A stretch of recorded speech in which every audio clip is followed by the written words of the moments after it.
بسم اللہ الرحمن الرحیم۔ قیامت کی نشانیاں۔ ہر آنے والا زمانہ گزرے ہوئے زمانے سے بدتر ہوگا۔ لونڈی مالک کو جنے گی، یعنی بیٹی ماں کی نافرمان ہوگی۔ علم اٹھا لیا جائے گا اور جہالت پھیل جائے گی۔ سود اور حرام خوری عام ہو جائے گی۔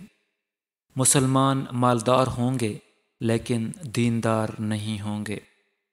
بکریاں چرانے والے بڑے بڑے محل تعمیر کرنے میں ایک دوسرے کا مقابلہ کریں گے۔ مال و دولت کی کثرت ہو جائے گی۔ قرآن مجید کو موسیقی کی طرز پر پڑھا جائے گا۔ قتل ہونے والے کو یہ معلوم نہیں ہوگا کہ اسے قتل کس نے کیا ہے۔